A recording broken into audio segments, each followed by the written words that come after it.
Bom dia, alunos. Aviso de antemão que a minha câmera ela vai falhar algumas vezes, porque eu estou com esse problema na câmera, mas enfim, o importante é que vocês ouçam o que eu tenho para falar e não ver meu rostinho lindo, não é mesmo? Um beijo a todos, um bom dia de estudos e vamos lá. Nós falamos sobre o percurso do romantismo, tanto em Portugal quanto no Brasil. Então, a gente falou sobre o romance indianista, né? A gente deu um panorama geral do romantismo, aí passamos para o nosso herói nacional, o romance indianista.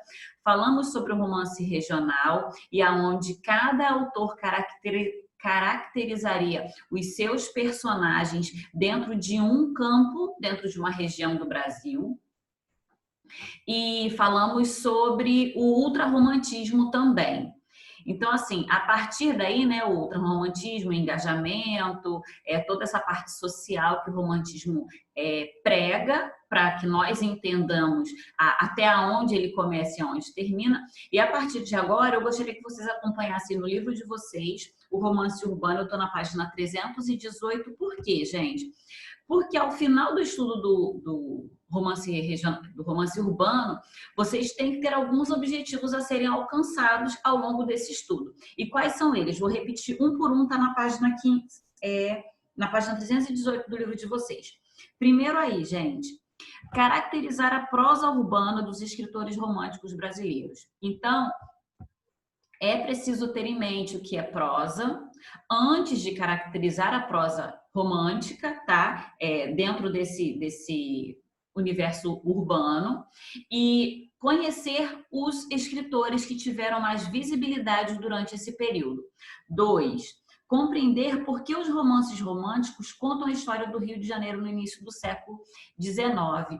Então, assim, dentro das passagens de alguns livros, nós vamos conseguir visualizar, lendo, tudo que acontece no Rio de Janeiro. Então, assim, as favelas, as noites, os malandros, toda a parte boêmia do Rio de Janeiro são retratadas durante a literatura a literatura do romance urbano que acontece nessa época. 3. Reconhecer os recursos narrativos que atuam na formação do público leitor. Então, assim, a gente vê que houve uma evolução desde lá da caracterização do romantismo no Brasil. Houve uma diferenciação do povo leitor, que antes era um público muito restrito e agora é um público muito mais amplo, justamente porque, gente, porque as pessoas começaram a dominar a leitura, começaram a criar artifícios, subterfúgios para que o público, que antes era diminuto, era pequeno com relação à leitura, se ampliasse. E isso foi o que aconteceu, o público cresceu. 4. Analisar de que modo se articulam os agentes do discurso no período e como essa articulação influenciou o projeto literário do romance urbano. Então, assim, de uma forma ou de outra, vocês têm que saber o que é esse agente do discurso, tá? Então, assim, de que forma essa literatura chegava às pessoas? Eles tinham acesso à biblioteca? Eles tinham acesso a empréstimo de livro? Eles tinham poder aquisitivo para compra de livro? Eles frequentavam lugares, livrarias, aonde eles poderiam conversar com outras pessoas sobre livros? Ou eles tinham acesso a essa literatura por meio de jornal, por meio de folhetim?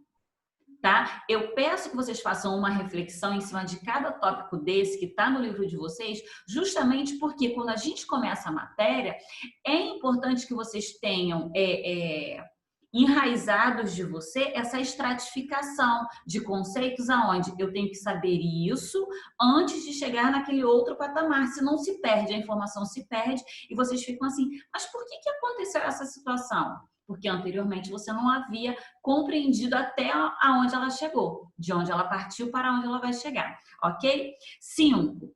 Identificar as características dos principais romancistas românticos brasileiros, Joaquim Manuel de Macedo, José de Alencar e Manuel Antônio de Almeida. Ué, professora, mas o José de Alencar não era romance indianista? Não era romance regionalista? Gente, o José de Alencar, ele é um autor tão versátil, tão completo, que ele consegue conversar com todos os 3 romances que a gente fala durante a segunda série do ensino médio. Então, assim, ele tem obras que são particularmente voltadas para o romance indianista, ele tem obras que são características próprias do romance regionalista e ainda ele consegue escrever para se categorizar dentro do romance urbano. Então, essa versatilidade que o José de Alencar tem é que vocês têm que ter esse olho nessa minúcia em ver que, nossa, ele vai além. Nossa, ele sabe muito, ele vai falar sobre cada campo desse e de forma muito distinta, onde a gente não mistura os gêneros. É uma coisa assim incrível que José de Alencar faz e traz para a literatura brasileira, tá? Então assim, vou deixar outra dica: conheçam a biografia do autor antes de conhecer a bibliografia do autor, tá? E o sexto e o último, reconhecer como o diálogo entre narrador e leitor assume diferentes funções na obra de autores de outros períodos. Então, o que isso quer dizer?